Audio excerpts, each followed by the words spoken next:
You're listening to a Band of Gamers podcast. This is episode 203. We're a gaming and music discovery show. It's our two favorite hobbies, Side A video games and Side B music. Last episode, we gave you all Side A video games. It was our favorite video games of the year, 2019. This episode, guess what? It's all Side B music. Favorite albums of 2019. I can't even talk. I'm so excited, guys. What's going on? Yeah, just great. We got some great lists, some great albums, a lot of favorites. All favorites, some might say. And we're trying to keep it nice and tidy. Not a 2-hour long, drawn-out blathering of albums. It'll just be more of a list, some quick updates. We've heard a few of each other's, so we can add some commentary. But should be a good episode. I am Joel, one of your three co-hosts. Joining me on this podcast journey, first off, it's Karl. If it wasn't for Karl, we wouldn't have beer. We agreed. This is true. All the best things come from England, apparently, over time. And beer is just an important part. And I must admit, festive period is one of my favourite times. We drink IPAs throughout the year. We drink some fantastic, juicy, hazy beers. But that month in December, and I'm like, it's time for the Christmas ales, those dark, nutty, plummy kind of stouts and stuff. And we usually get a really good run of them. This year, not so much. Left a bit disappointed. Had a bit of coal in my stocking this year. Not that many Christmas beers on. A bit sad about that. That is sad. Yeah. Bringing the piney beers from the village of Vancouver, Canada. It's Shane. Hey, Shane. Hello. Yes, got some piney beers. Got a piney, nice Northwest IPA to share with you later. We've got plenty of games to talk about. We've got some good updates to our backlog challenge that we're putting ourselves through for 2020. We're going to save that all for the next episode. In the next episode, we also have Shane's been playing some Need for Speed. We'll talk about that. Karl, Oculus Quest. Mm-hmm. Man, I can't wait to hear about that. Yeah, bit of an in-depth breakdown about that next episode. So yeah, stay tuned. Should we share real quickly what's in our pint glasses before we start with the albums? Yeah. Why not? All right. Who's going to get us started? I will get us started. Found this beer in a beer store. Ooh. Yeah. Not on the street. No, not on the street, this one.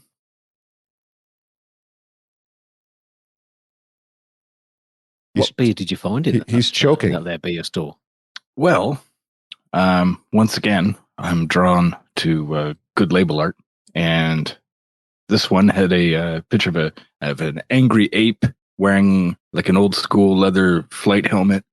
And this beer is called Jetpacks Was Yes. It's from Silver Valley Brewing, which is in Maple Ridge, British Columbia. Very, very small town.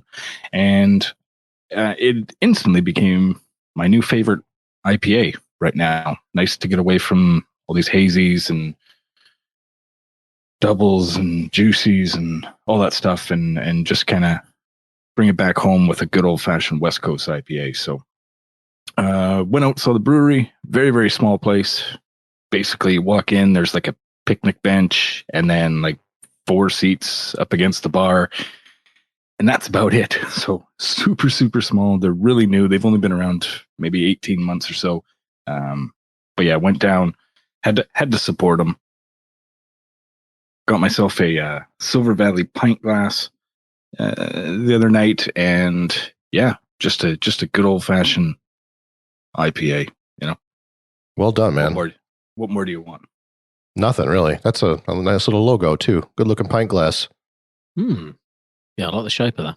It's a solid staple. I'm still on the juicy hazes, to be fair. I'm drinking a citrus double IPA for the guys at Juice Box down in London. And whenever I say Juice Box, I always think of Family Guy and Stewie. Juice Box.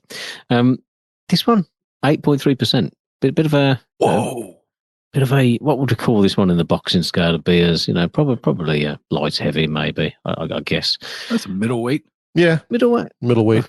God, yeah. You see, this shows the strength difference of American and UK beers because the average here is 4%. Just telling you boys, if you come over here, you'll drink some shit. Well, you won't drink it, but it'll be here. This is really good. Like it's a nice little brewery from London, 4 Pure. It's they do quite a little range of beers. It's one of these you can get like in the mail order boxes and all that stuff. So you don't have to go very far to find it. 8.3% doesn't taste anywhere near it. It's really, really mellow and silky. It's got a little hint of fruit, but it's not overpowering. A little bit of citrus, bit of orange, bit of mango, and it goes in a treat. 3 or 4 of these, you won't even notice you've drank them, and then you get up from the sofa and boom. So yeah, Ooh la very delicious. la. Yeah, it's a cute little can. It's typical fare, but I always like it because it's got like a really old school kind of tape deck on there that you would have had maybe in the 80s. Instead of little speakers, it's got little oranges in there. So Yeah. cute, Charming. Nice. Deuce box with a D. I thought you said juice box with a J there. No D. That's what I think of Stewie. What the juice? Juice. Yes, Brian. I've got the official ABOG beer that we've all had, all 3 of us together last spring. That is Cashmere Sweater, Hash Cash. It's a middleweight, and it's like Marvelous Marvin Hagler and Sugar Ray Leonard battling in my mouth. This bad boy's delicious. They should have that on the bottle. Delicious. That is the best way to describe that beer. Spot on, buddy. Right? Mm-hmm. Figured I'd go with the middleweight just all the way with 2 of the greatest. Indeed. Well, cheers, guys, to a wrap up of 2019 officially with our favorite albums of the year. Here we go, boys. Cling. Chink. Cheers, boys. Clinky, clinky. If you're driving, just pull over and pour yourself one. Enjoy. No, do not wait until you get home. Then crack one and enjoy. Yeah, of course. Sure. All right. Yeah. Just pull into the nearest tavern. Hit pause. Resume the show once you get in there. Let everybody in the bar know. If you can find it. Ask to play it on their speaker system, probably. I mean, just let's all enjoy this together with some beers.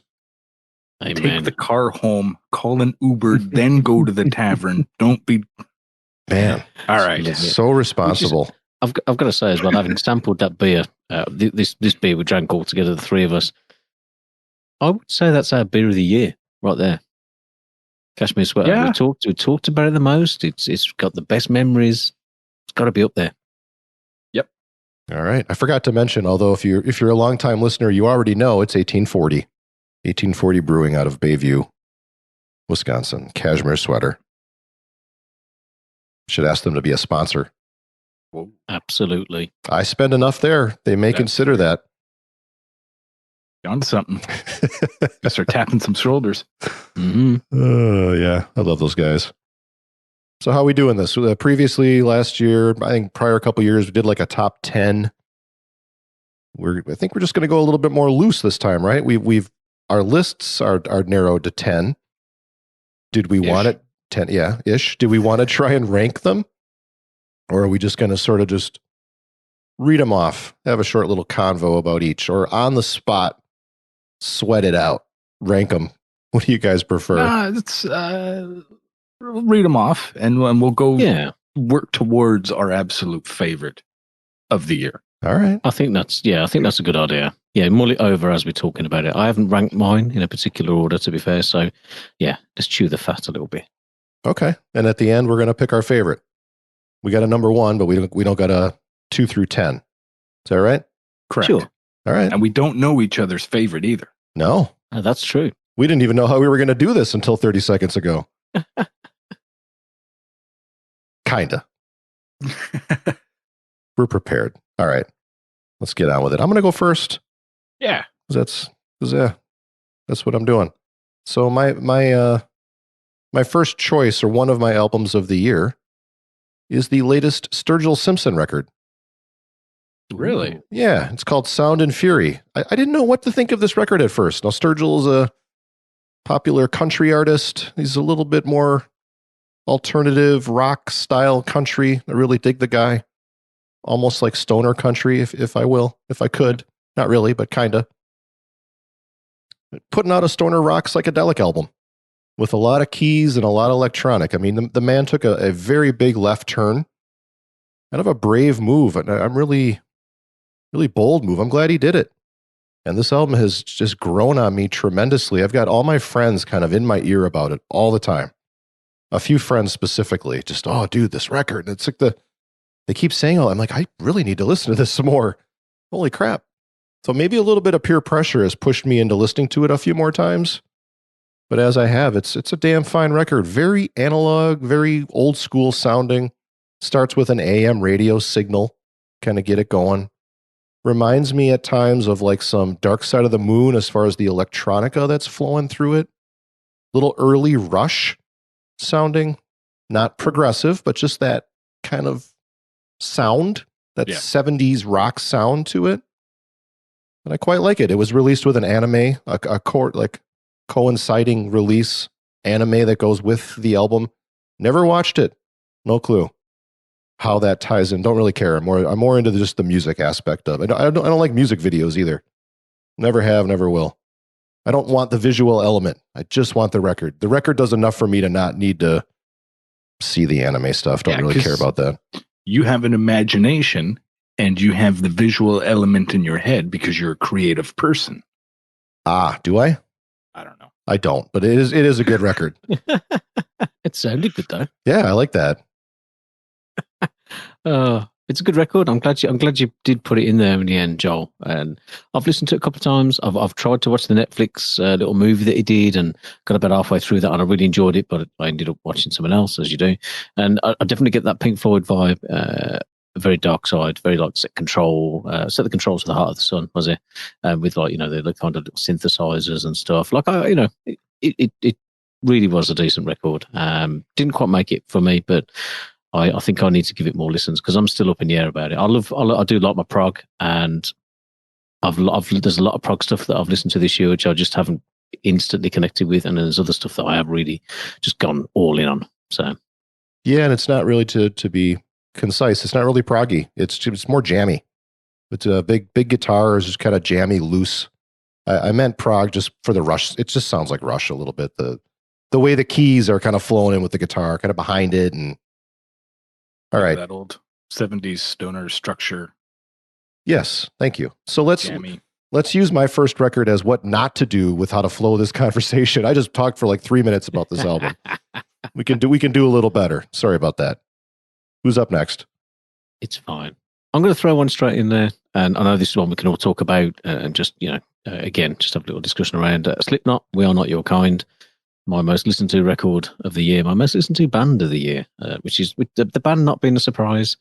Saw them at Download for the first time ever. Thought they just melted my face off. They were amazing. It was in a pit right at the front and getting into it. Accidentally hit a girl in the face by mistake, which we talked about before.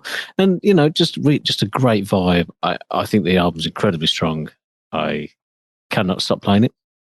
I think Corey Taylor is at his best on it. The whole band just does it for me. I think it's brilliantly structured. Great little kind of eerie, horror vibe on a couple of the tunes. And yeah, I really dig this album. Really dig it. Shane, you got anything to say about it? Yeah, I kind of do. And I'm going to say it. Joel had mentioned, a bit more of the Stone Sour influence into this record. And I've gone back and since then listened to a little bit of Stone Sour. And yeah, you're definitely picking up what you're putting down there with your thoughts on We Are Not Your Kind.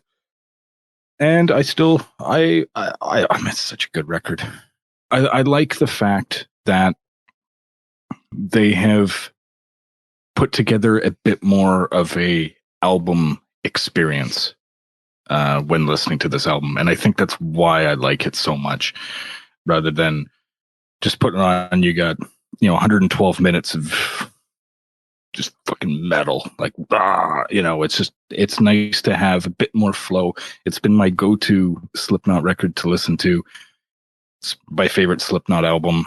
I just love what they kind of put together. And, when you have so many members that, kind of go off and, for lack of a better term, do their own thing or, put out solo albums that are a bit of different change of pace, eventually you're going to get some bleeding through and whatnot. And I think it works really well on this record. And yeah, it's definitely easily one of my favorites this year. Grab the vinyl as well as Karl did. It's a phenomenal record. Really enjoying it, definitely. Shane, you've got, I think, 7 on your list. Karl and I, you've each got 10. Should we do a couple more and then have you have you join in and we'll kind of go round robin at that point? What do you think? For sure. All right. Next one on my list. Again, no order. I got Riley Walker and Charles Rumback. A little common twist. Riley Walker, damn near have his full discography. I'm really into Riley Walker. We've talked about him on the show before. I think we've included one of his recommended albums once or twice. Yep. Love the guy. Love his sense of humor. Acoustic guitar player. Kind of out there. A little alternative. Cynical. Sarcasm. Funny. And every once in a while, he does these records with other musicians.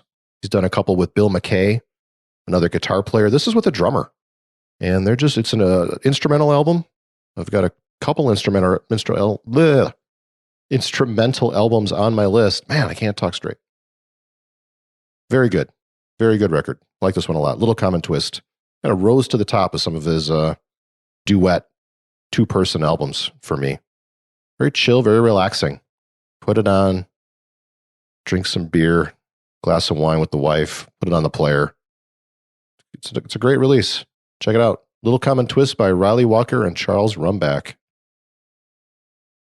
Nice. I know we've talked about Riley a fair bit. I don't think I've listened to this one, so I will take that away from this week and give it a few spins. I do like Riley Walker. You introduced me to him, Joel. Never heard of him over here before that. It was very much like one of those Dinosaur Jr. ones to me. It was like I'd not come across before, and you were like, "Listen to this." And I'm like, yeah, this is good. This is good stuff. So yeah, I'll take that away. Next one for me, I'm going to stay heavy. Surprise, surprise. And I'm going to talk a bit of Rotting Christ. The Heretics is the album. I'd never really got into them. They're a death metal band from Greece. They are super, super heavy. This album just kind of spoke to me a little bit. It had a little kind of sprinklings of Parkway Drive from the Reverence album. Just a kind, it's a bit heavier than that, but it's got a little, a couple little things on there. And there's a tune on there, The Raven, which is basically a little ode to Edgar Allan Poe and his poem. And it from start to finish, it's superb. It's a really, really relaxing metal album. If death metal can be relaxing, and I'm a bit weird in this way, I'll stick Bloodborne or Dark Souls on, and I'll put a metal album on, and I'll be so chill. I'll be like, and I'm relaxed anyway. But like, I'll put that on. I'm just like, oh yeah, this is the stuff, and it's very it's almost kind of church kind of choiry a little bit with the kind of the harmonies and some of the vocal. They're very deep and long drawn out, but growly.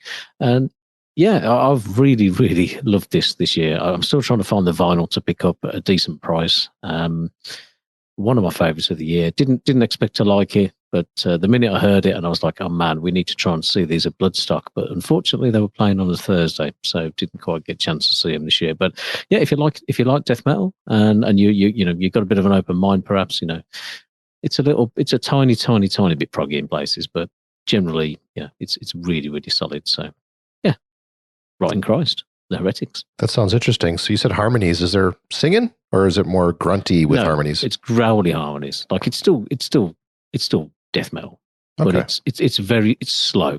Like there's not really any kind of like there's no like mental drums and stuff. It's quite harmonious for what it can be. So you kind of have to peel back those layers, and then you get something it's really special. Like the grooves.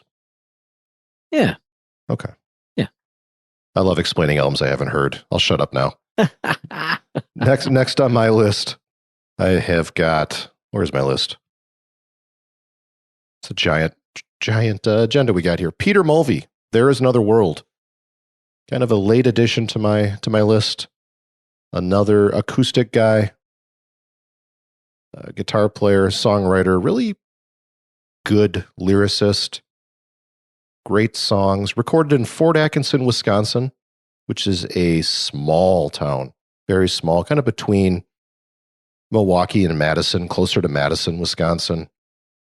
He is from Milwaukee. He's moved out to the East Coast, Massachusetts or something, I think, but came back to his old neck of the woods here, a little further out into Fort Atkinson, where he does once a year, he does a week like residency at a little bar there, pulls in a bunch of other musicians. We went and saw that. That really kind of put the frosting on this album for me. Seeing him perform a few of the tunes, getting to hear him talk, hear him play.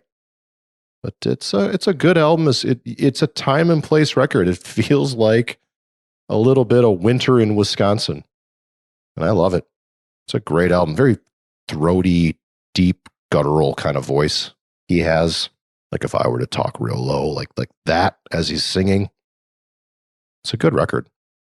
The tune about a fox on there.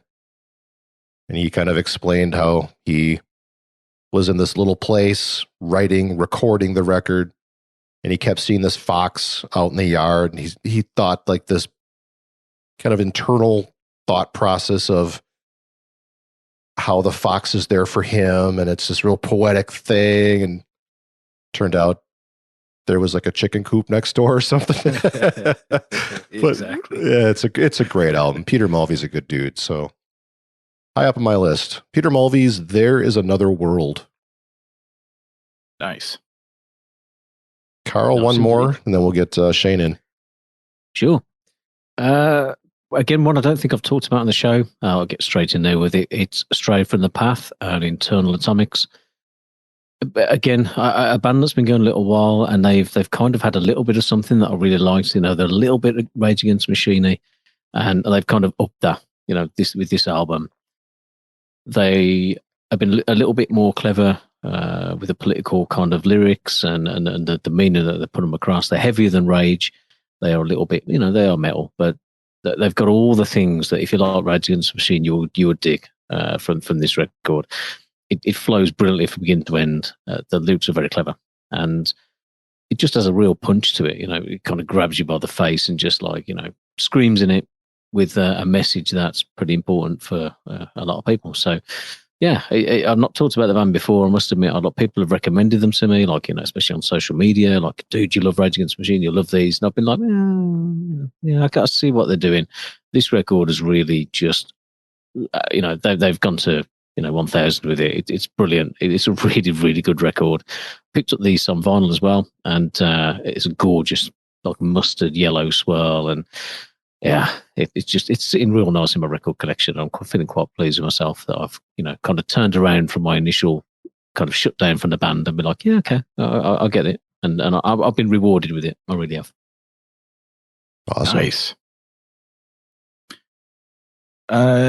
My next one to be Lagwagon's Railer, which came out early in the fall. Love Lagwagon, and this album's like a return to like late '90s skate punk. Like this album, you could see in like a old skate video or something where you'd hear all these tunes, or on Tony Hawk's Pro Skater. You put any one of these tunes, throw it on the soundtrack, and it fits right at home. It's not one that I've always kind of like, oh, I gotta listen to that. It's just kind of one of those ones that are like, yeah, I'm gonna put that one on, and then partway through, immediately I'm like, man, this is so good. It's just such a kind of a throwback record, I guess. Is that a term that people use in describing albums? A throwback? I think so, man. Especially with you saying it's like an old skate record. That really puts it in my head. Definitely. I get what you're bringing. There you go. Yeah, it's just a classic skate album, and I think a lot of punk rock's it gets a little bit too poppy at times, which I'm sure we'll touch in a little bit later. But yeah, it's just a classic album. Lagwagon's Railer, good stuff. You like skate punk? Put that in, real good. You're a lot younger than I am, Shane. Nice. We're a few years younger, but do you remember watching like old Thrasher skate videos when you were a kid? You just watch a bunch of dudes like eating shit over and over again while occasionally pulling off great tricks. And they'd have this just excellent soundtrack going, and you'd listen to it and you'd be like, what? Every few tunes, like, what's that tune? And you discover all this great music, checking out them old skate vids. That was good times. Oh, for sure, man. I never skateboarded or anything, but I had friends that would, and it'd always be chilling, very relaxed, and yeah, a lot of skate videos. Rodney Mullen is always probably my favorite. He's incredible talent, one of those weird genius type dudes. So, but yeah, skate videos are always cool. Next one on my list, one of the few heavy albums on my list, got Bokassa with Crimson Riders. Yes. This is a recommendation, I think, from Karl. Is that right? Yep. It certainly was. And you have brought Bokassa to the show before, so it's the second time we've been turned on to this band from you. This album, their sophomore release, if I recall. Yeah, indeed. Is their best effort yet, man. So no sophomore slump here. A great record. Loved it a lot more than the first. It's just kind of short, rocking little heavier tunes and good sense of humor. It's 3-piece. I don't know, man. They can listen to this record over and over again. I got all my buddies into it too. I'm so glad. I really am so glad because I love this band. I think they've got so much potential. They are playing Download in 2020, so I will see them live. I'm super excited. It'll be on at like 12:30 in the afternoon or something. But this record bangs. It's a bit lighter than the first record. You know, Joel, you're right. It was a shorter record on the sort of debut album. It's a little bit kind of catchier. You know, they've got a bit more, a little bit of teeny bit of poppy in there. You know, just fun. Like I spin this album. It's in my top 10 as well. No surprise. And I will spin this and play it, and it's over like in a flash. And I'm just like, yeah, get me another Captain Cold on. Let's get that on again. It's a great album. That's the highlight right there. Captain Cold One. Sure. Love that tune. And they tore it up, opening for Metallica this summer. Like they're just getting rave reviews coming in for all the shows. Every show I'd read up on, and they were borderline stealing the show a lot of those nights. Dude. Yeah, I'm sure they did. Go and see Ghost, Metallica, and Bokassa. I mean, that's a great lineup, the three of them. Like, yeah. I wish I could have been able to go. Unfortunately, they were playing the same weekend as Download this year. So, yeah, never mind. But yeah, great to see that in your top 10, John. I'm really happy with that because it's one of them you recommend, and I know at the time we're like, yeah, it's a little, the lyrics are fun, but, is it a little bit, cheesy and whatever in some respects, but man, it bangs. It really bangs. So I am well happy that's in your top 10. I think for those out there who don't dabble in the metal, it's a gateway record to some heavier stuff. It's a very easy accessible, heavier record. Yep, fun lyrics, some great melodies on there that go in line with some heavy guitars, but it's not like, unlistening toable heavy. Like it's kind of reminds it like Van Halen, the Brown sound. That's the type of heavy that this album is. Approachable to anyone, good melodies, get you humming along, get your old lady humming along, and she hates metal. But yeah, definitely a gateway record. I think I just nicked one off Carl's list there, right? You good? Totally did, but that's okay. You've just said how accessible that record is, which is fantastic. You know what is not accessible is my next record, Blood Incantation. The name probably says it all. These guys are I think they're from Denver, over with you guys. Hidden History of the Human Race is the name of the record. It came out late in the year. I think it was the end of November, and it's only 4 tracks long, which may give you a kind of a little twinkling of what kind of general direction this goes off in. It is heavy as fuck. Like it's guttural and loud and aggressive, and it's all kinds of just all the way through. But it's 4 tracks, so the first track is all of that, and then I can't remember if it's the second or third track, which is 18 minutes long, and it kind of takes this kind of death metal sound and just takes it up into the the stratosphere and beyond. It's very, very proggy. There's some beautiful instrumental work in there. Huge portions where there's no vocal at all, and it's just a bit psychedelic, and it's a really, really interesting record. I've only had it for 6 weeks or whatever it may be now, but it's gone straight into my top 10, and it's an album that I've just put on over and over. We'll come to something else about this record in a little bit before I spoil it, but yeah, I struggle to find any flaw with it. Like I'm listening to it over and over, and I'm thinking, yeah, it's totally not accessible. Like you have to understand from the outset that this is going to just be really hard to deal with. But if you can get past that first track, if you can just let it weave its magic, it's stoner, it's psychedelic, it's so prog, it's unreal. It's a really tremendous effort. It's only their second album, I believe. I didn't know they existed, didn't listen to the first one, but when I heard this, I was like, oh god, okay, yeah, these are a band that I want to keep an eye on. What you got next, Shane? I am going with the great Jeff Rosenstock, who released it's actually kind of, well, it's not really cheating, but it's a live album. Whoa. That's not cheating. No, it's not cheating at all. No. I love a good live record. And Rosenstock's Thanks Sorry is, man, that's good. Recorded over 4 nights at the Bowery Electric in New York City. Great mix of tunes. Captures his energy. As far as I'm concerned, I mean, Joel will probably be able to attest to that a little bit better as he's actually seen him perform live in concert, where I is not.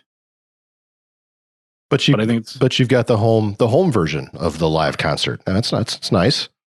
Yeah, man. Yeah. That's why I love a good live album. Yeah, it's just good. It's fun, full of energy. Jeff Rosenstock is, great stuff. Glad I've been turned on to his music, because his albums are great, and it's nice to have just a great mix of all these tunes, and they cut through better live, so we'll leave it at that. But yeah, Jeff Rosenstock. It's almost like a greatest hits too. It's got almost all of his greatest. It's got almost all of his music on there. It's what 3 records? There's a lot of tunes. Very wide record. So I got the record as well. Comes with a big book. It's very wide in my my record rack. Like you could stand all the way across the room and spot that one and read the spine. You know, it's a big album.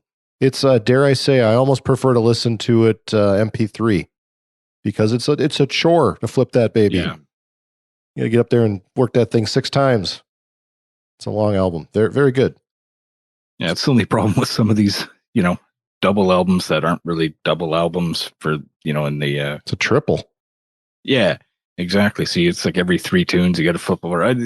The Slipknot album's like that. It's like 2 songs on every side. So I'm going to keep flipping over. But yeah, good stuff though. Oh, the only downside to these analog records. Yep. Flipping them constantly. I guess it's my turn, eh? I've got Sharon Van Etten. Ooh. Remind Me Tomorrow. Sharon Van Etten's an artist I quite like. I think this is her 5th record, if I recall. A little darker, a little bit more rockin' than some of her prior stuff. Quite like it. A little punk edge, sort of, kind of, at times. It's one I keep going back to. Came out early in the year. I want more to say and try and keep her tight. It's a good album. Check it out. Sharon Van Etten. Remind Me Tomorrow. I have to check that one out. I've definitely not heard that, I don't think. What should I go for next? Yes. I'm going to go for another band that I saw live this year, and one that I heard of, and it's one of those that it's a bit cheesy. So you're like, I don't know if this is going to be my thing or not.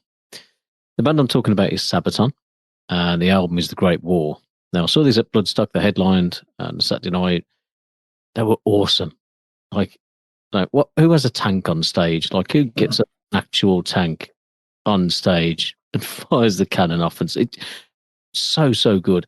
These are, after Iron Maiden, the biggest metal band in Europe, which I didn't realise. They're from Sweden.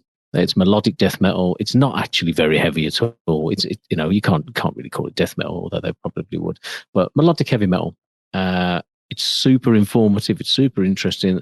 All of their songs revert around history and wars or kind of influential people and figures of various conflicts and stuff. On this album, they talk about the American kind of Marines, the Devil Dogs. They talk about the Red Baron.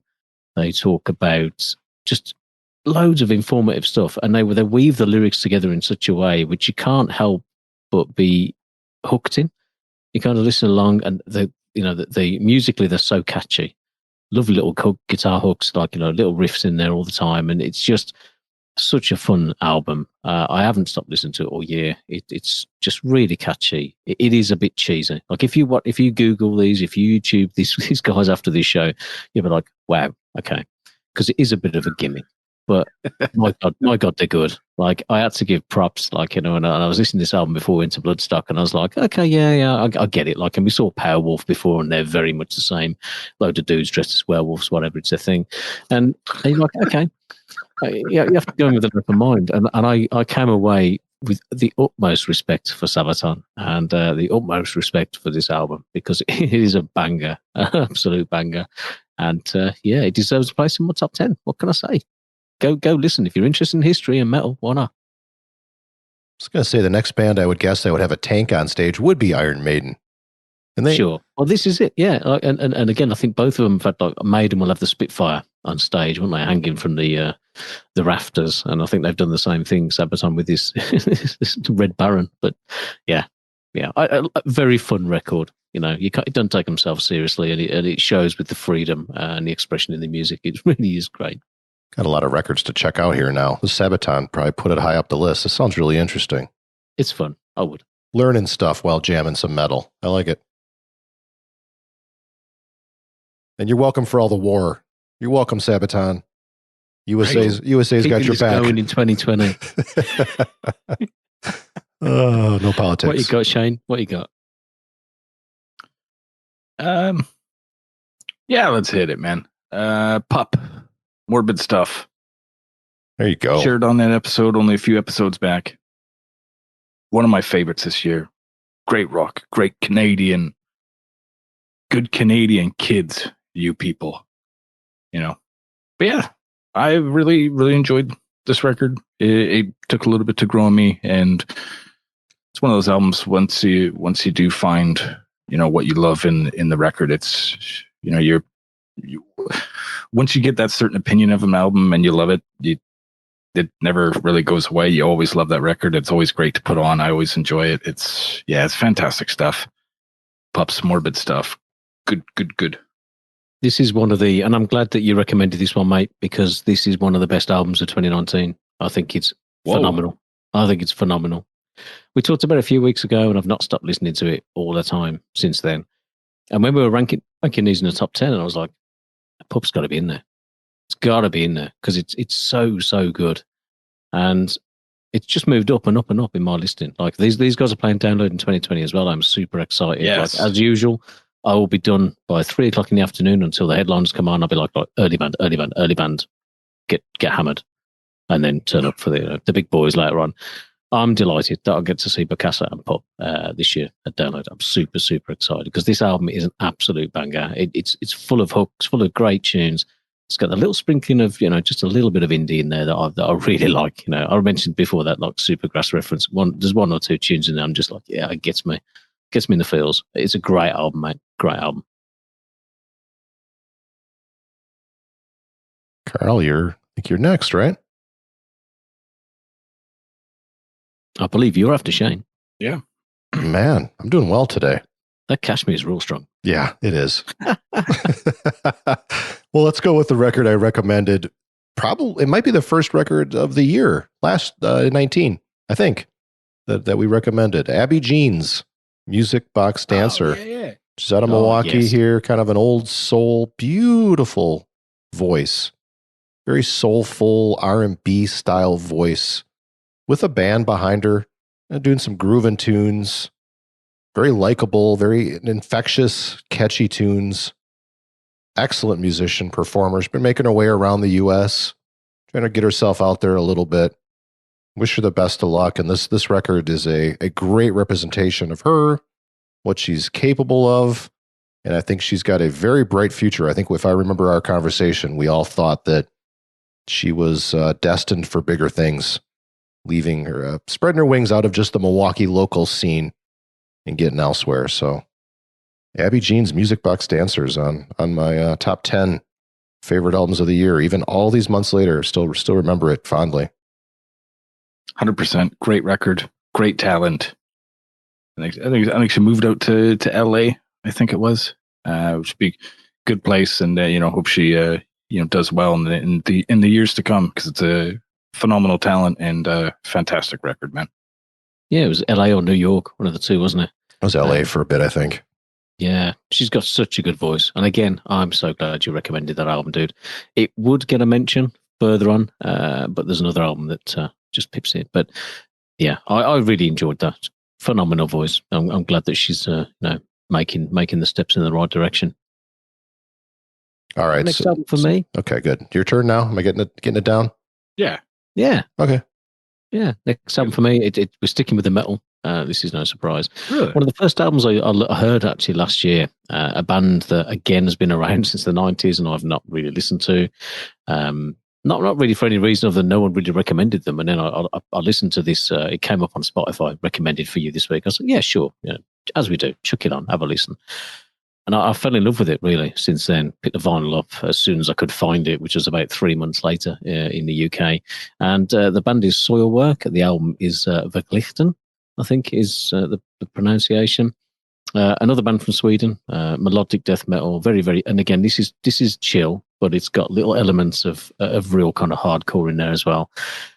Beautiful album. It's quite a long one. They do kind of just flow from tune to tune, and you kind of get sold on the fact that this is really just chill and nice and wow. It's all kind of instrumental with a little sprinkle of stuff over the top, and then it goes gets into it again, and I love that. I love that kind of just the little lull, and then just picks right back up. It's a beautiful record. It's a good, I think it's 50 minutes long. So, by metal standards, it's getting on a bit, but I really love it. Like having the vinyl, being able to just chuck that on and just like, you haven't got to flip that record all the time. You can just go with it and enjoy that.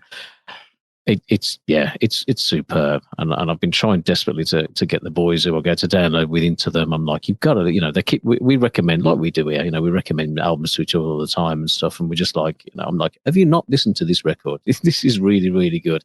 So yeah, and again, it's a really good introduction to heavy metal. Like if you are kind of on the edge, maybe it's not your thing, just give this one a chance. It is long, but it's full of lovely melodies and a nice kind of chill vibe. So yeah, Soilwork, Verglichten.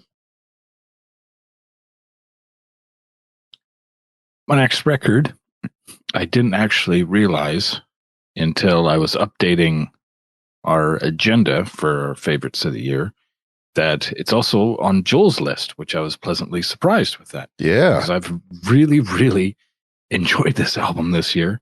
It's from Bleached, and it's Don't You Think You've Had Enough, I believe it's called. Yep. Wow. Just some great tunes, some great melodies. It's fun. You can put it on in, any situation. You're just chilling, getting caught up with stuff around the house. It's great to have on in the background. It's great to, I always have it, bumping in the car. Great. There's some great grooves on there, great little guitar lines, but the melodies are great. The two ladies that do the singing and whatnot are, play off each other so well. And I don't know. Very, very, very surprised how good this record is. And it just gets better and better every time I listen to it. Yeah, I'll talk about it next. Nick it off my list. It's on my list, like Shane said. Go-Go's. A little bit of Go-Go's in there. Some like 80s rock, early rock edge Runaways. punk sort of sound to it. Yeah. I really like it. I've been in this band for a while, and they were a little harder, a little punker previously. They kind of went with this more melodic record here. A little bit deeper, heartfelt lyrics. Not to talk ill of punk, but you know what I mean? Punk isn't usually like that. Yeah. Great album. Very catchy. Another one, as Shane put earlier, your old lady will get her head bobbing to. It's another album I think accessible. Get everybody in the household into this one. Yeah, a couple. I mean, the first track. I mean, it was hooked the first time I listened to it. "Heartbeat Away," I think the first tune's called, and it'll pull you in right away. Just catchy, almost kind of Weezer-esque too at times. Just that LA, simple tunes, but just super catchy. But yeah, I would check out that tune. And "Valley to LA" is another one of my favorites on that record. Just been absolutely one of my, easily one of my top 3 favorite albums this year. Really, really good. Yeah, they've been a go-to for YouTube for me lately. I like to watch a lot of live music on YouTube. Albums I'm enjoying. Been checking quite a bit of this out on YouTube and live. It gets a little bit more teeth to it. Yeah, it's great. It's a good record. Glad you put it on your list. Thanks. I'm glad you put it on your list. Well, thanks a lot. All right, Karl, you're up. I did listen to it. I just didn't. I don't know. It's probably a little bit chill It was a bit too slow and mellow for me, but I did like it. Played it a few times. Maybe I need to spend some more time with it if it's made its way this highly on your list, gentlemen. I've only got a couple left, actually, so I might, depending on how we're going, I might squeeze an 11th into this listing because it was quite hard to narrow these down. Shane's shaking his head right now. Yeah, we all are. Next album I'm going to throw in there, it's Dinosaur Pile Up Celebrity Mansions. Yes. Which, again, and I say this a lot, another band I'd heard of, wasn't really into, but in my defense, the albums before this aren't very good. This album is fantastic. I've spun it so much this year. It's really fun. It's a little bit heavy, but it's got some great indie kind of vibes to it. You know, I have shared this with my friends who only listen to, it's like it's the 90s again. You know, they only listen to indie music from the 1990s and early 2000s, and I'm like, just stretch your eardrums over this. You know, you might like, and they, you know, they get it, they dig it. It's a very accessible, very fun record. I didn't think that this band would produce something like this, I've got to be honest, and I have passed them up live a few times, just like, I ain't going to see them at festivals I've been playing. I've been like, I'm good. Next time they play, I'll check them out for sure live, because this record is really good.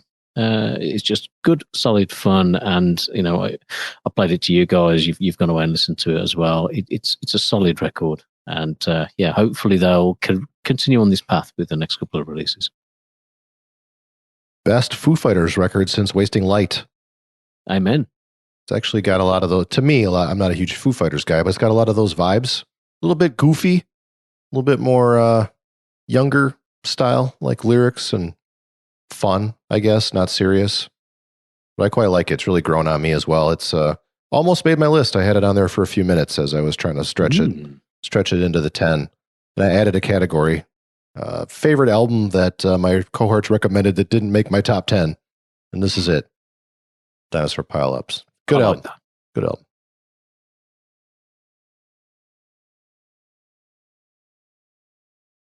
Well, if I've got my order down, Shane, I think it's your turn. All right. Hey, all right. This would be my runner-up, I guess. Yeah, my runner-up this year will be the new record from Blink-182. It's called 9. The second album with featuring Matt Skiba, and they really let him kind of cut loose on this album, and obviously that's why I love it so much. Been an Alkaline Trio fan for many, many years. Never been a Blink fan.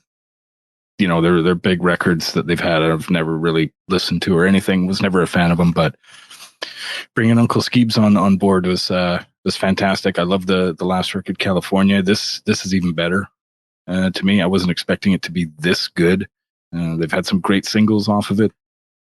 Just some well-written tunes, some great melodies, and Skiba brings a bit more of a darker kind of undertone to this record. Some really, really great lyrics he's got on there, and he's got some incredible melodies. He's always great with, the opening up a little bit on the second verse, and he does that a lot on this album, and it just drives the melody. It's so good. Really, really, really, really love this record. So Blink-182's 9. I'm so glad you had this on your list, because I had it in the 20 odd albums that I had on there, and I'm not a huge punk guy. I like you talked about that Lagwagon record when you sent me the last one, Hang. Like, you're like, dude, listen to this. And I was like, that album's gold. The new Lagwagon one, I liked it, but I didn't listen to it probably enough to kind of give a solid opinion. This Blink record, though, like the first, I don't know, 6 or 7 tunes, it's great. Like, it really is just excellent. Like, Blame It On My Youth is one of the songs I've sang, since this album came out. I think it's catchy as hell, man. It's so good. The harmonies are lovely. It's a really great little record. Again, cheers for slinging me a message on WhatsApp and be like, dude, new Blink record, check it out. And I need that, man. My head's stuck in metal. I enjoyed this. Good fun. Nice, break it up a little bit for you. Yeah, absolutely. Well done. Do you want? Are you down to your last one, Shane? You are, right? Yeah, I got the one left. So you guys can. All right. Well, I've got 2 instrumentals releases before I get to my favorite of the year. And I see my favorite of the year is on Carl's list. So if Carl can scroll up and see what I highlighted in yellow there, he'll plan accordingly. I've got the Budos Band 5. Yeah. Next album on my list, one we recommended. We talked quite a bit about instrumental, grooving, great band, some horns in there. Love these guys. They're on the Daptones label, all analog recorded, great sounding album. A little bit more on the darker side for them. I love it. This might be my favorite Budos band, and I'm a giant fan. I love 3. I love 4. Man, this is one of those bands that I am like desperate to see live, but they just never come to Milwaukee. They always end up in Madison like on a weeknight. That's like a hour and a half drive, and it's just difficult to navigate. Yikes. You know? But the Budos Band, I love this record. V5. Nice. It's a good record. I again enjoyed listening to this. I've had the vinyl, just watching that on Amazon, just see if I can pick that up. Nice little, fun time. I've just snuck an extra one of mine in there. I thought I'm going to put another one in. Why not? Just to level the playing field out as we go through these. I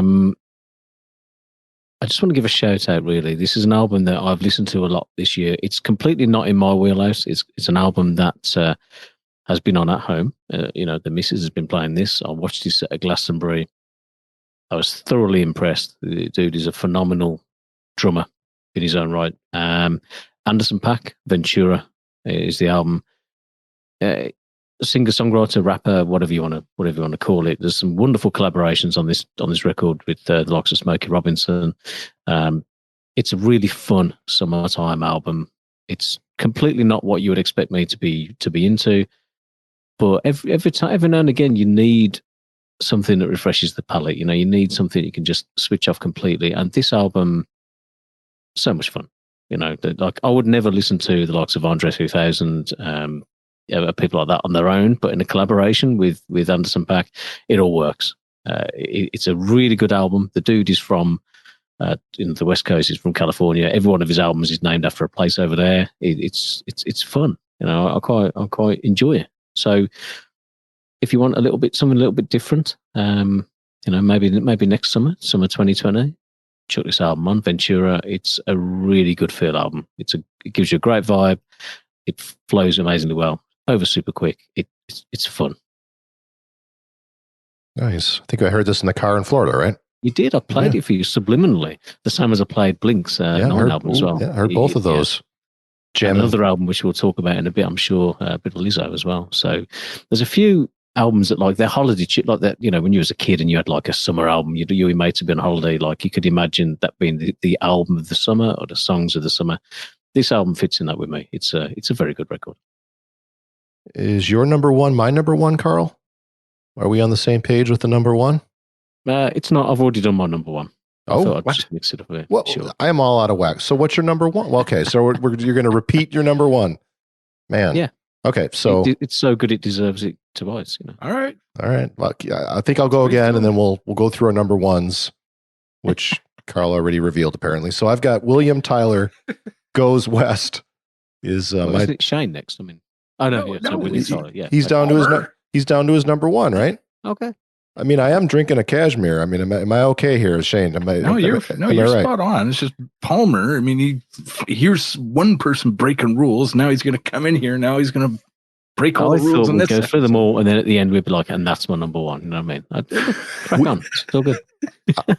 I am a very organized person, and this is not an organized, structured episode. I am trying so hard to stay on focus here. It's going to be gold. Quit fucking with me, Carl. Jeez. Carl. Just kidding. All right. So William Tyler Goes West is my next choice for one of my favorite albums of the year, top 3 record. We also had this on a prior episode as a recommendation. Acoustic guitar player, some peppered in electric in there as well to fill out the sound a little bit. One that was just kind of uplifting to me. I think if I recall when I mentioned it here on ABOG, I was like, take a fall drive, go somewhere, turn the lights down, have a glass of whiskey or whatever gets you in your Zen area, then put this record on. Because it's to me, it's that. It's a palate cleanser. It's a refresher. It cheers me up. It's not like happy cheesy. It's just happier, whistle to it, get me in a good mood kind of record. It's a great acoustic album. So high up on my list. William Tyler Goes West. Superb record. Yeah. Very, very good. Nice gear change of an album. Stuck in a rut with what you're listening to, put that one on. That'll realign your zen for you. There you go. There you go. Apparently, I've needed a lot of realigning my zen this year. Got a few of these on my list. I think that's normal for me, right? Yeah, you're with zen, like, you're like having that, being grounded. I need grounding. Like, I need music to help kind of pull me down to earth sometimes. A little intense. Right? Yeah. You guys wouldn't know nothing about that, though. So that's I think if we go back to the extra category that you added in, Joel, this slips into my little side spin-off from the top 10. Favorite album my cohorts recommended that didn't make my top 10 would be this record. It's super chill. It's a great instrumental record. It gave me little vibes of Nick Drake and stuff like that, which I was so like appreciative of. Really, you don't hear a lot of that stuff. It was a palate cleanser for me from when you shared it. There was a couple of other albums I've just said about Anderson .Paak that filled that role. This did it really well, and just it's great to just throw on if I don't really know what I'm going to listen to, and I don't really want anything that's in my face constantly. Then this is a great album to go to. Like, it's beautiful, it's really well done, and I'm glad you shared it, dude. Because this would have just snuck in there if it wasn't for all the metal. Right, I get it. That's cool. Glad I made your side category there. Nice. So the last album that I've got on my list, which I guess we can all talk about, it's not my number one because I obviously misunderstood the initial instruction. But this album was a kind of pushed to me by my friend, bass player Chris, and he was like, "Dude, you got to listen to this." And he never shared. Well, he does share any music, but we are so in such polar opposites of what we like to listen to. Like, I am like, it's metal or rock or what, and I'll come down in the middle, and he's very much in an indie lad or bluesy rock, some, he kind of stereotypical stuff. When he shared this, and I was like, yeah, this is a special record. It's a debut record. The band is Fontaines DC, and the album is Doggerel. There's something phenomenal. This just punches you in the face from the minute you listen to it. I don't care what music you listen to. I don't care what bands you're into. You cannot listen to this and not be hooked into what they're doing. It's basic in parts. It's catchy. The kind of the rhythmic stuff that pulls you in. Real basic drumming, real basic vocal delivery. The guy hasn't got the best voice in the world, but there's something about this band. And there's something about this record which is so just stuck in, I think they're Irish. It comes across with such like a kind of a local pride, and it's very much about them. It's very how Oasis were in the early days when they kind of played to their audience because they were one of their audience. They were wearing the same clothes. The people come to the gigs, like that's how they were. This is a similar kind of record where, these guys are just getting up on stage. They've got all the same problems as these people in the audience. They've got all the same messages, and it works, man. It works. And it's so catchy. It's so powerful. It's a phenomenal record. I'm so glad that we're talking about it at the end of the year. And I owe that to Christopher. Thank you, sir. I'd have completely missed out on this if you hadn't have chucked it my way. Yeah, thank you, Christopher. It's my number one. I love this album. What a hell of a debut record. Right? Oh, man. It's like they've been here for years. You can tell these guys are very talented. They must have a hell of a chemistry between them to write these great songs and have this be your debut record. Yeah, man, that's impressive. I love the Irish accent. Yes, I'm American. Yes, I can hear a little bit of an Irish accent in there. I like that. I like how it's can I say, politically charged a little bit at times. Oh, totally, yeah. Some of the messages in there, it feels like it's from the heart. Like I feel like I need to support what they're talking about.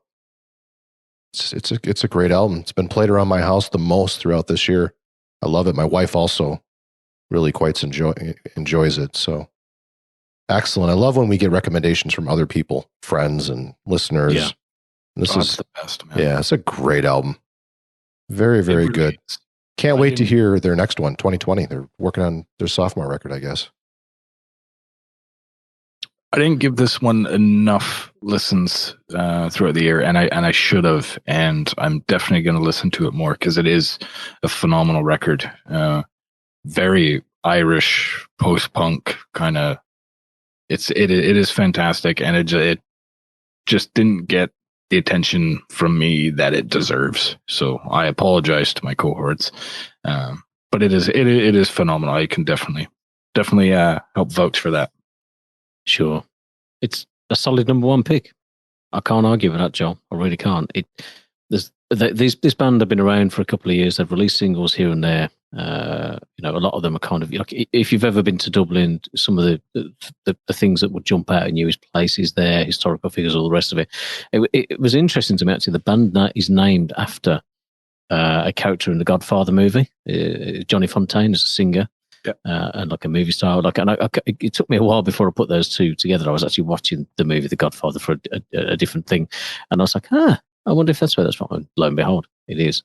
There's something I just love the simplicity for somebody who all the time listens to complicated, weaving guitars and it's so refreshing to hear something that just bangs. Like it's so simplistic. Boys in the Better Land. It's such a catchy tune, man. And I gutted I didn't see him live. I had a ticket, couldn't make it, unfortunately, because I was over in sunny Florida. But hopefully, this band will go on to great things.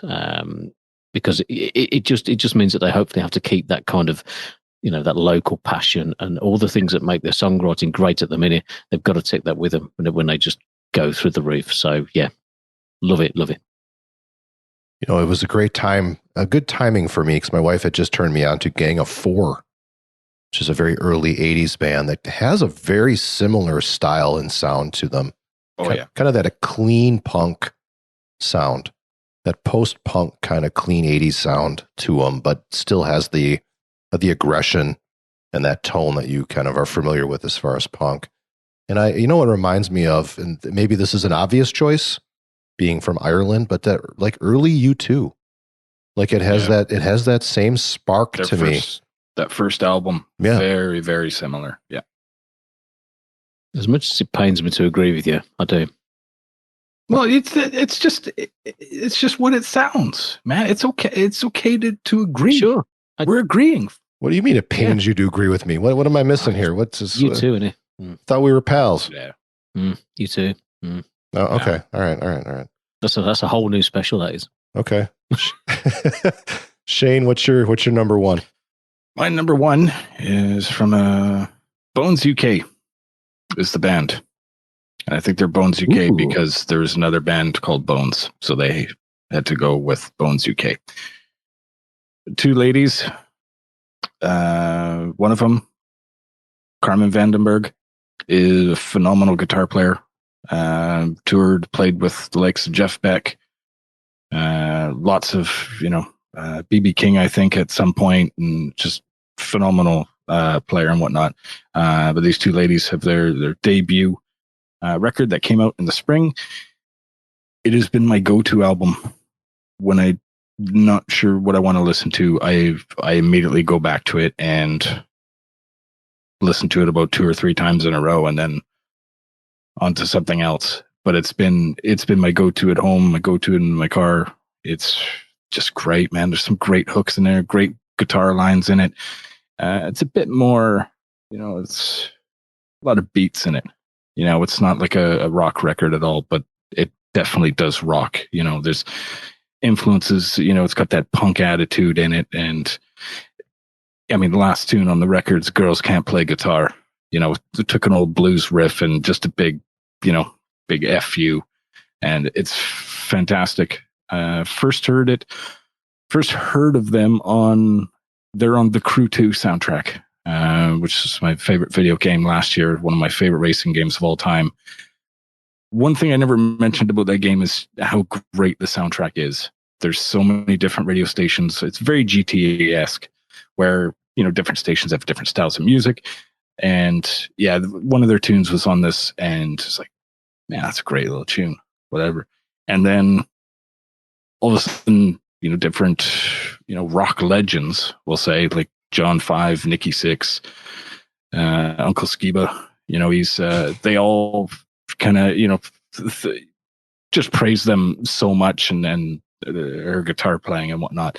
And then I saw they did a cover of I'm Afraid of Americans, which I thought was freaking incredible. Real proper cover. And yeah, I love this album. So good. So good. I just put it on and singing along or whatever. But yeah, that Bones UK record, so good. Totally different change of pace for me. This and the Bleached record are a little bit not something I normally listen to, but when you get good melodies like that and a bit of that punky attitude in there, I'm definitely going to be all in, and that's where this record is for me this year. Man, Nice. I got to hear this. I've seen these. They ring a bell when you said this record, and I went back and listened to it, and I'm sure when my buddy Si got married, we were on his stag do or his bachelor party. We went down to London. We had food in the Blues Kitchen, and then we went to one of my favourite pubs in the UK, the World's End in Camden, yes. And they've got a place downstairs called the Old Underworld, which is a tiny little venue. And I'm sure, I can't remember where it was. We were on a pub crawl throughout Camden at the time, but I'm sure I saw these, because they look really familiar. And they are from Camden. So when you were putting this list together, I was like, oh, they're from London. They live around there, and they were formed around there. And the Blues Kitchen, they do great food. Like if you're ever in London, check it out, because the meat's great. But they do have a stage at the back, and they play loads of different jazz and blues artists. But they have local bands on as well. And I'm sure on that night, it would have been 2015ish, around then, I think. And yeah, I'm sure I saw them at some point during that night, because I'm sure I remember the vibe of the band. Yeah, but yeah, good. That's a good recommendation, mate. I like this record as well, man. It's it's real punchy. Quite pro feminism and all that. Enjoyable record. Yeah, a small world, right? It is. Well, yeah, that's we crazy. Are a pretty small country. When you boys come over to the UK, we'll go down to London, have a few beers down there, because they got some great boozers. They really have, especially if you like your music. Turns out we do. All right, Karl, what's your number one? We've already talked about it. Won't get too much into it. Slipknot. Yeah, I can't. Oh man, what are the chances? Shock horror. Yeah. I got my Spotify playlist thing through. Your year to the 2019, your year, and it was every single tune on there. The genres were quite good. It was you've listened to metal, you've listened to some punk, you've listened to some rap and hip hop and stuff, loads of different stuff. But if you looked at the actual songs, it gives you 12 of your best played songs. Every single one of them was off that Slipknot record, apart from Bokassa's Captain Cold One. So for me, the Slipknot record has evolved for me the more I've listened to it. The different songs have jumped out. 1 minute I'm like, oh my God, Unsated is the best song of the year. And it's just replaced after a few months by another track from that record. It's my second, The Grey Chapter is still my favourite Slipknot record, which is, might be weird to some people, but this is my second favourite.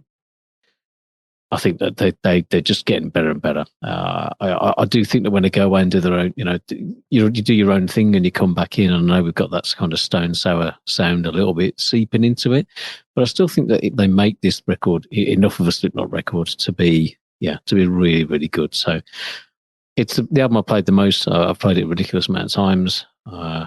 Definitely my favourite record of this year. But it's been a strong year. And I must admit, I didn't think like that as we got towards the end of the year. October, November time, I'm thinking, am I going to struggle for a top 10? Am I going to struggle for 15? And it's only when you kind of sit back and you listen again and you think, oh no, hang on. Like the Soilwork record was January the 12th or something. So I was thinking, oh, that was 18. Just missed it at the end of at the end of last year. But yeah, it's been a surprising amount. Like it was a struggle to nail this down this year. Yeah, it felt like a slow year for music, but then when it came down to it, there's plenty out there to pick from.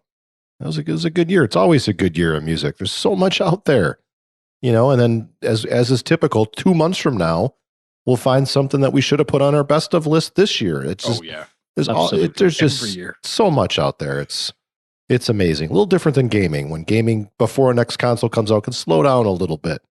Slow down a little bit for the big first party stuff. Luckily, we got a lot of great indie games kind of keeping that pulse going, but music, it's always solid. Even if it doesn't feel like it, you get to the end of the year and you got 20 and you got to narrow it down. It's like, oh, crap. It's fun, though. Good stuff. Well, we've got like some honorable mentions. We've got Brad's list. Brad writes for our website. He's been on a Music of the Year episode a couple years ago or a couple times now. Let's read his list before we get out of here. Of course, can't forget Brad. If you want to check out his stuff, come to our website at bandofgamers.com/blog. He's got a bunch of great recommendations there. If you love music, that's a good source. I know Karl's got quite a few honorable mentions. I've got a few. I'm sure Shane's got a couple. I'm going to go with Lizzo, I Love You, or 'Cause I Love You, excuse me. Great album. When I play a lot, just barely missed my top 10. Mm-hmm. It's an excellent record. Man, this woman is, I'm envious of her confidence. And you just hear it in her music. It's a beautiful, beautiful voice. Amazing confidence. I love everything about her. I saw her open for Valerie June many years ago, like when she was just kind of young in her career. And dude, that's awesome. The progression the difference from her now to then is astounding to me. And it's almost like she's just fully blossomed into this amazing performer and musician.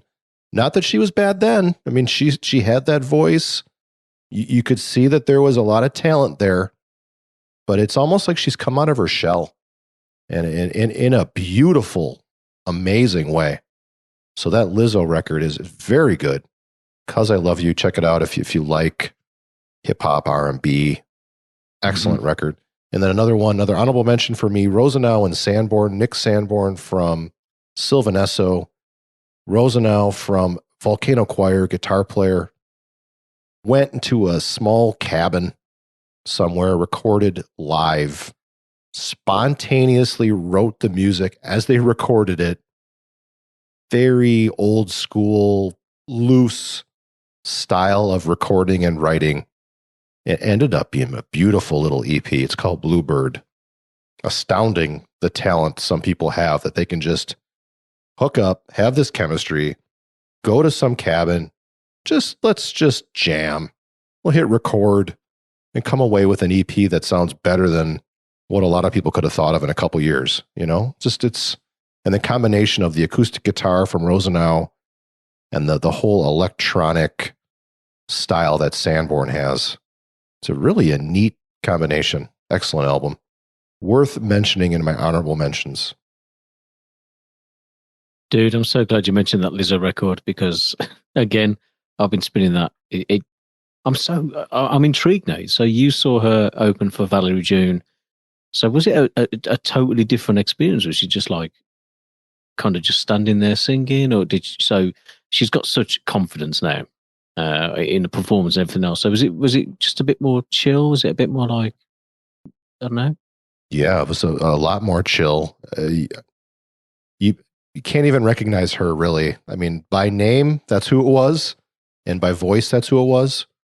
But a completely different artist now. I don't know if she's just kind of changed her direction, or to me, it's just this burgeoning confidence that she has, because you can hear it and see it. If you check her out like on Tiny Desk, her Tiny Desk this year was the best Tiny Desk all year. Thought it was amazing. And she's just, I mean, she's a bigger woman, she is. And then she's on her record naked on the cover, like just kind of sitting there, kind of You're not seeing all her private parts, but she's not hiding much either. It's just, she's a bold, beautiful woman who is not afraid to put it all out there. I mean, I am envious of her confidence. I think we could all learn something from her, and it's fun, and you feel for her and you root for her, and it's all in that record. I don't know how to explain it. It should have made my top 10 for as much as I'm gushing. I'm sorry. It's a good album. We may well get into that now, but like that opening tune, "Cause I Love You, Man," it's a great ballad. It grabs you. Favorite tune on there has got to be "Tempo," even though and look, you can tell the missus' influence on some of this with me. I get that, but those Tempo lyrics, man, like slow songs, they're for skinny hoes. Like it immediately makes my ears pick up, and I'm like, you start going. It's a really clever record. Like there's so much of herself in it, and again, like the confidence is just like I am what I am. Like, and she just gives it you 100%. Like I think there's a slight danger that she could become a caricature of herself. That's my only kind of little, just tiny bit of like. But her talent is so just overwhelming. Like her voice is great. These tunes are just on this record are top drawer. So I'm glad it's come up in an honorable mention because it has been played a lot. I've listened to this album a lot. I'm so chuffed that you got a chance to see her though. Like that's so cool. Like as a double, like if you look back on that and if Lizzo continues this rise, Valerie June is brilliant anyway. Like you look back on that gig and be like, yeah, that was great. Yeah, at the time it was like, huh, who? Like, who cares? Valerie June's on next, But now that Lizzo's become who she's become, you look back like, yep, I was there. It was great. But at the time, she's really blossomed compared to where she was. Absolutely, mate. You guys got any honorable mentions before we read Brad's list? Yeah, I've got a couple real quick. The first, Amon Amarth. These are, I can't remember where they're from, somewhere like Denmark or somewhere, but they're very much a Viking metal band. I think they've released quite a few albums over the years. Again, I saw them at Download. Got an album called Berserker, which is really good, really fun. It's all about drinking from your beer horn. It's tribal. It's audience participation. They had a great set. Like they're at Download with like a long ship. And they're rowing. There are two Vikings fighting on stage. Had a sea monster coming out of the ocean. It was really cool. Good band. Really kind of picking on those kind of basic kind of Iron Maiden kind of riffs and stuff, and bringing that to a heavier audience, if you like. It works really well. I thoroughly enjoyed that album. Wouldn't have made the top 10 because it's not quite original enough. I would say, and not quite good enough either. Like, it's certainly worth a mention. Like they are getting bigger and bigger, and well worth. They are a lot of fun live. Absolutely. Another mention, Rammstein. Rammstein. It's Rammstein. Like if you like your German metal, you're gonna like this album. There's some great tunes on there. Radio, Sex, Deutschland. Like they're so catchy and they're so much fun. I would love to see this band live. Hopefully the headliner festival. It's probably not a band I'd pay to see on their own, but I'd love the opportunity on a 3-day headliner. If they were like the Sunday or the Friday, that'd be so awesome. I'd get into it big time. And the last one, Rival Sons, Feral Roots, which I know we talked about on the show earlier the year. Saw them live. Great as always. A great record. And hopefully got them a little bit more into the mainstream, which I think was what we're all rooting for them for. So we'll see what happens with them next year. Again, a strong record, not quite good enough to make it in that top 10. It's because they put out so much other good stuff. That's why it did. Yeah, I mean, had they not had those other 3 records that are amazing, it'd be in my top 10. Yeah, absolutely. Yeah, when you're following like the likes of Hollow Bones and stuff, and it's a tough sell to say, oh, this is their new best, this is their top tier stuff, but still a good record for sure. Yeah, it's more Rival Sons, and damn, they're a good band and great live and amazing musicianship. Shane, any honorable mentions you want to bring up? Yeah, but it looks like they're in Brad's list, so I'll just chime in. All right. Ooh, good segue.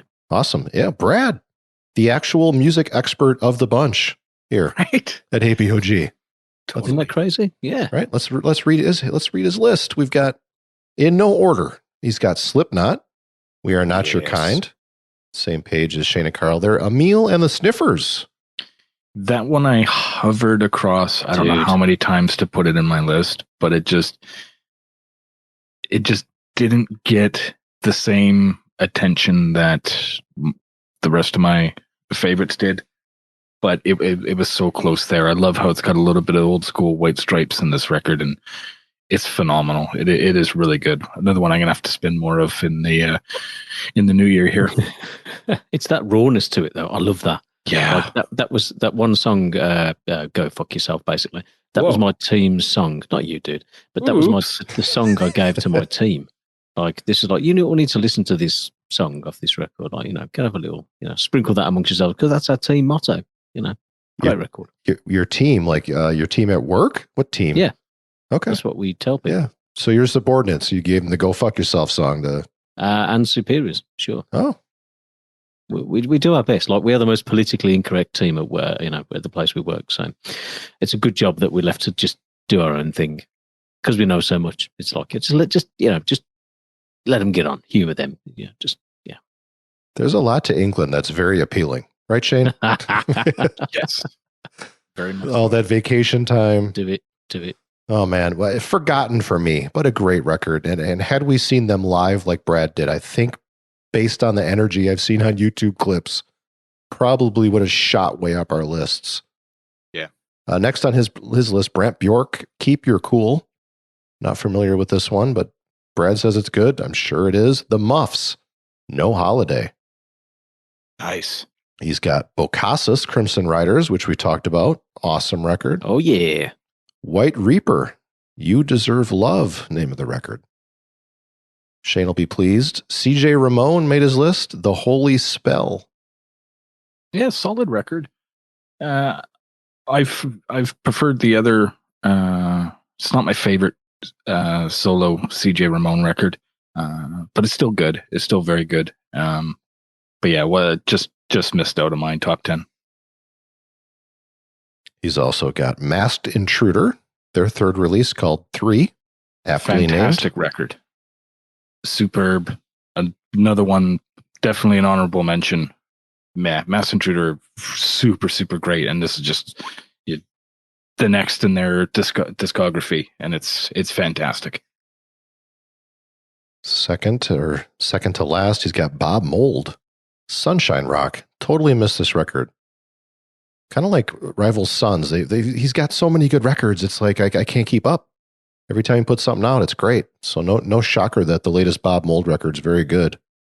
Sunshine Rock, the name. And last on his list, again, this was in no order, he's got Teenage Bottle Rocket with Stay Rad. Yeah, another solid fat wreck punk record. And Teenage Bottle Rocket are back. They had a unfortunate death in the band a couple of years ago, but they're back with another solid record. So I think that's it.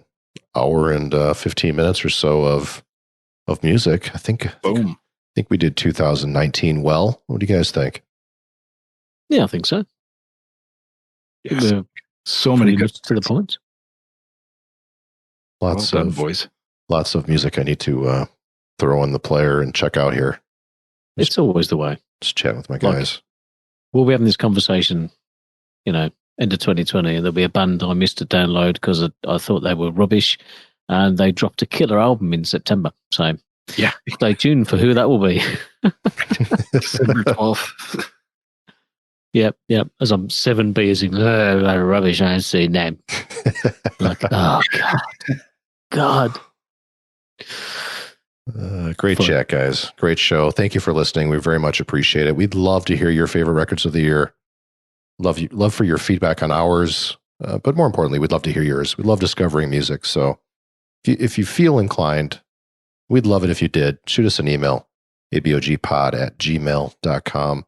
Or you can go to our website, abandonedgamers.com, and just leave a comment in the show notes for this episode, or click on any of the social media places that we live, which you can find there very easily: Twitter, Instagram, Facebook, all those places. Click and give us your feedback. We'd love to hear from you. Discover some new music. We're in this together. Help us realize what we missed in 2019 and regret not putting on our lists. Exactly. Let us know what we missed. Yeah. All right, everybody. We'll be back next week with another episode full of video game chat because we got a lot of catching up to do. Can't wait. We're going to have a lot to talk about. Mm-hmm. Can't wait. I've got more of this cashmere too, so I might want to put that aside and try something a little bit more lightweight. Ooh. A little half cash. Yeah, there you go. Cachet. You guys are the best. All right. Cheers. See you next time. Cheers. Thanks for a great 2019. And a better 2020.